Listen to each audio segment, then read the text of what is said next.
So hello everyone, कैसे हैं आप सभी। आशा करता हूं आप सभी अच्छे होंगे और पढ़ाई कर रहे होंगे। सो माय डियर, आज के इस सेशन में हम बात करने वाले हैं एमटेक एंड पीएचडी को लेकर, क्योंकि अभी बहुत सारे स्टूडेंट्स क्या है ना, कुछ कंफ्यूजन में हैं स्कॉलरशिप एंड स्टाइपेंड को लेकर। ठीक है, बहुत ही इंपॉर्टेंट पॉइंट है। अगर आप इस चैनल पर नए हो, चैनल को एक बार सब्सक्राइब कर लीजिएगा, हमारे साथ जुड़े रहिए। चलिए शुरुआत करते हैं। सो माय डियर फ्रेंड, जैसा कि आपको पता है एमटेक एंड पीएचडी ये जो है आप गेट के थ्रू आगे कर सकते हो। अगर आप किसी अच्छी इंस्टीट्यूशन से करना चाहते हो तो आपको गेट क्वालिफाई करना पड़ेगा। गेट में किस तरीके से स्कॉलरशिप मिलता है, किन स्टूडेंट्स को स्कॉलरशिप मिलता है, क्या सिर्फ वो आईआईटी के स्टूडेंट्स को मिलता है या सिर्फ एनआईटी के, या हर किसी को मिलता है, तो इस पे सारी बात करते हैं। तो ये जो है ये सारे ब्रांचेस के लिए है ये वीडियो। ठीक है, गेट के जितने भी ब्रांचेस आज मुझे यहाँ सुन रहे हैं, ठीक है, उन सारी ब्रांचेस के लिए है जो गेट का एग्जामिनेशन देते हैं। तो गेट फाइनेंशियल असिस्टेंटशिप क्या है, आपको यहाँ क्लियरली देखने को मिलेगा कि जिस बच्चे का गेट कट ऑफ क्लियर होता है, candidate who clear the GATE cut off, जिसका गेट कट ऑफ क्लियर होता है, ठीक है ना, उसके पास गेट स्कोर कार्ड आता है। और हर किसी जिस बच्चे के पास गेट स्कोर कार्ड आता है वो कंसीडर होता है कि वो गेट का स्टूडेंट है, इसके पास स्कोर कार्ड है। ठीक है, अगर वो बच्चा जिसके पास गेट स्कोर कार्ड है वो हर एक बच्चा स्कॉलरशिप के लिए वैलिड होता है।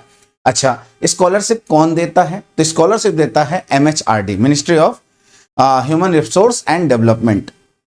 अगर मैं यहां बात करना चाहूं ये कैसे स्कॉलरशिप कैसे प्रोवाइड किया जाता है, तो स्कॉलरशिप इज प्रोवाइडली मंथली प्रोवाइड किया जाता है 2 साल के लिए। अगर आप एमटेक करते हो माय डियर, तो एमटेक आपका होता है 2 साल का, यानी कि 24 मंथ का। ठीक है ना, तो हर महीने आपको स्कॉलरशिप मिलता है।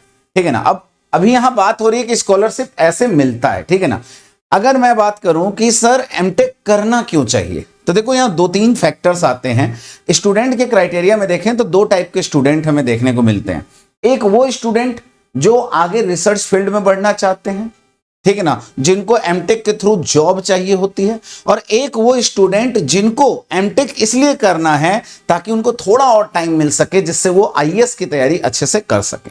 इंजीनियरिंग सर्विस की तैयारी अच्छे से करने के लिए भी कुछ स्टूडेंट एमटेक का सहारा लेते हैं। बिल्कुल सत्य है, अच्छा है। तो सर एमटेक करके फायदा क्या है? तो रिसर्च फील्ड में आप जा सकते हो, बहुत सारे फायदे हैं। ठीक है ना, आपकी जॉब लग सकती है अच्छी खासी। ठीक है ना, अगर मैं यहां बात करना चाहूं तो एमटेक से फायदे क्या हैं? फॉर एमटेक करने के लिए अगर आप देखोगे 2 साल तक आपको पर मंथ बेसिस पे स्कॉलरशिप मिल रहा है। और एमटेक में कितना मिल रहा है माय डियर? यहां मिलता है 12,400 रुपीज पर मंथ। ठीक है ना, 12,400 रुपीज पर मंथ एमटेक के स्टूडेंट्स को मिलता है। अगर मैं इसका कैलकुलेशन करूं, मतलब 2 ईयर का है। ठीक है ना, आप यहां देखोगे तो 2 ईयर का है एमटेक प्रोग्राम, यानी कि 24 मंथ। ठीक है ना, और पर मंथ आपको 12,400 मिल रहा है, यानी कि आप अपनी स्कॉलरशिप को पूरा अच्छे से देख सकते हो। इंटू 24 करके आप कैलकुलेशन करके देख लीजिए, आपको इतना रुपए तो मिलने वाला है। अब अगर मैं ऐसे बात करूं तो 1 साल में कितना मिलने वाला है, तो ऑन एन अप्रॉक्स 1.5 लाख के आसपास मिलने वाला। तो जब आप इसको कैलकुलेट करोगे ऑन एन अप्रॉक्स 3 लाख के आसपास आएगा। आपको पता है 1 साल की एमटेक की फीस जो है, अगर आप आईआईटीज के थ्रू कर रहे हो तो अप्रॉक्स 35 से 40 हजार है। ठीक है ना, मतलब टोटल एमटेक का कॉस्ट जो है आपका निपट जाएगा 80 से 90 हजार में।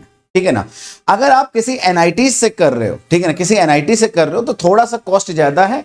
ठीक है ना, आपका कॉस्ट इसमें थोड़ा लग जाएगा, अप्रॉक्स 2 लाख के आसपास आपका खर्चा होता है। फिर भी आप जरा देखो ना, स्कॉलरशिप 3 लाख के आसपास आपको मिल रहा है। ठीक है ना, यानी कि इससे आपका खर्चा ही बच रहा है। ठीक है ना, तो एमटेक तो पहली बात तो एमटेक आपका फ्री में हो रहा है। सरकार भी चाहती है कि स्टूडेंट रिसर्च फील्ड में आगे जाए, दैट्स वाई वो एमटेक करने के लिए आगे देती है। नाउ अब बात आती है सर एमटेक से हमारा ना कोई पैसा लग रहा है, तो फायदा क्या हो रहा है? हम रिसर्च फील्ड में आगे जा सकते हैं। अच्छा, रिसर्च फील्ड क्या होता है सर, थोड़ा समझाइए। अगर मैं बात करना चाहूं, जो बच्चा एमटेक करने के साथ साथ आगे पीएचडी करने की सोचता है, for PhD student it is provided up to a maximum of 5 year. PhD आपको पता है मैक्सिमम 5 साल का है। अब मैक्सिमम 5 साल में स्टार्टिंग में 2 साल जेआरएफ होता है, लास्ट के 3 साल जो होता है वो एसआरएफ होता है, सीनियर रिसर्च। तो जेआरएफ की अगर मैं बात करूं, स्टार्टिंग की अगर पीएचडी की बात करें तो स्टार्टिंग 2 ईयर में जो है आप देखोगे पीएचडी के स्टार्टिंग 2 ईयर में, ठीक है ना, पीएचडी के स्टार्टिंग 2 ईयर में पर मंथ 31,000 रुपीज मिल रहा है। फोकस माय डियर, यहां आप देखो, अगर मैं पीएचडी की बात करूं, ये किसकी बात थी, ये तो थी एमटेक की। अगर मैं पीएचडी की बात करूं माय डियर, तो पीएचडी के स्टार्टिंग 2 साल, ठीक है ना, स्टार्टिंग 2 साल, तो आपको पर मंथ कितना मिल रहा है, 31,000। यानी कि आप कैलकुलेशन खुद करो, कैलकुलेशन खुद ही कर लो, इतने रुपीस तो आपको स्टार्टिंग के 2 साल में मिले। अब नेक्स्ट 3 ईयर, जो आगे का 3 साल है हमारा, ठीक है ना, आपको मैं बताना चाहूंगा उसमें 35,000 पर मंथ मिलता है, ठीक है ना। अगर मैं बात करूं नेक्स्ट 3 ईयर, यानी कि 36 मंथ होगा, ठीक है ना, 36 मंथ होगा 3 साल में, इंटू 35,000। अब किसी बच्चे का 4 साल में ही पीएचडी हो जाता है, किसी का 3.5 साल, 4 साल, 4.5 साल, किसी का 5 साल में होता है, तो ये हमारा होता है। तो बहुत सारे बच्चे तो ये सोचते हैं कि सर पीएचडी इसलिए कर लेना चाहिए ताकि हमें पर मंथ सैलरी के रूप में 35,000 31,000 मिलता रहे। नहीं बेटे, इसलिए नहीं कह रहा हूं पीएचडी करो। पीएचडी करने का भी एक बहुत बड़ा रीजन है। अब देखो एक चीज समझो, एमटेक तुमने किया, तुम्हारा कोई पैसा नहीं लगा। अगर तुम्हारे पास गेट स्कोर कार्ड है तो तुम्हें पूरा स्कॉलरशिप से रूप में सारा पैसा वापस मिल जाता है। पीएचडी में जाते हो तो पीएचडी में जो पैसा लगता है उससे ज्यादा, कहीं ज्यादा, तुम खुद कैलकुलेशन कर लेना, उससे कहीं ज्यादा तुम्हें पैसा वापस मिल जाता है, ठीक है ना। तो सर पहली बात तो इसमें कोई कॉस्ट नहीं लग रहा, तो दूसरा क्या लग रहा है सर, टाइम लग रहा है, ठीक है ना। अब टाइम 2 लोगों को चाहिए होता है, एक वो जिनको रिसर्च फील्ड में जाना है, या तो वो जिनको इंजीनियरिंग सर्विस निकालना है, आईआरएमएस निकालना है, सिविल सर्विसेज में जाना है, ठीक है ना। एकदम फोकस्ड रहिएगा। अगर मैं यहां बात करूं जिनको रिसर्च फील्ड में जाना है, तो मैं आपको बता दूं यहां आपके सामने 2 क्राइटेरिया होता है, एक होता है जेआरएफ का, एक होता है एसआरएफ का, ठीक ना, जूनियर रिसर्च फेलोशिप का, और एक होता है सीनियर रिसर्च। तो माय डियर, अभी आप बात करोगे ना, तो इस समय अभी बहुत सारे ऐसे इंस्टीट्यूशंस हैं जहां जेआरएफ की वैकेंसी आई हुई है, बिल्कुल है, ठीक है ना। अभी मैं आप लोगों के लिए इस चैनल पे लेकर आऊंगा, बिल्कुल है, वैकेंसी आई हुई है, ठीक है ना। जेआरएफ की वैकेंसी आती है, काफी अच्छी सैलरी होती है, ठीक है ना, बहुत सुकून की जॉब होती है, और काफी अच्छा जॉब है, काफी पैशनेट जॉब है, ठीक है ना। अगर आप रिसर्च फील्ड में, क्योंकि भारत सरकार खुद चाहती है रिसर्च फील्ड में आप आगे, ठीक है ना। तो स्कॉलरशिप की अगर हम बात करें तो आप ये चीज कर सकते हो कि अगर आप एमटेक में हो 12,400, अगर पीएचडी के लिए कर रहे हो तो 31,000 for 2 year, 35,000 for next 3 year, आप देख सकते, ठीक है ना। एलिजिबिलिटी क्या है, तो एलिजिबिलिटी बस यही है गेट के लिए कि एप्लीकेंट के पास वैलिड गेट स्कोर होना चाहिए, उसी को स्कॉलरशिप मिलेगा जिसके पास वैलिड गेट स्कोर होना चाहिए, ठीक है ना। Applicant enrol in the part time course and are not eligible for GATE scholarship, ठीक है ना। अब देखो 2 टाइप का एमटेक होता है, एक होता है पार्ट टाइम एमटेक, होता है रेगुलर एमटेक। जो रेगुलर एमटेक करता है उसी को स्कॉलरशिप मिलती है, यह भी ध्यान रखिएगा। जो रेगुलर एमटेक करता है उसी को स्कॉलरशिप मिलती है, जो पार्ट टाइम करता है, ठीक है ना, उसको एलिजिबल नहीं है, ठीक है ना। तो मतलब एमटेक रेगुलर होना चाहिए। Applicant who are admitted before and after the validity of GATE score will not be consider the eligibility of scholarship, ध्यान से, ठीक है ना।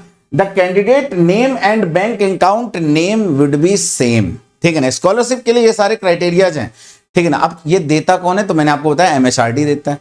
सर क्या सिर्फ आईआईटी एनआईटी में स्कॉलरशिप मिलता है रेगुलर बेसिस पे जो हम एमटेक करते हैं या पीएचडी करते हैं? तो ध्यान रखिएगा, रेगुलर बेसिस पे एमटेक और पीएचडी करने वालों को ही स्कॉलरशिप मिलता है, ठीक है ना।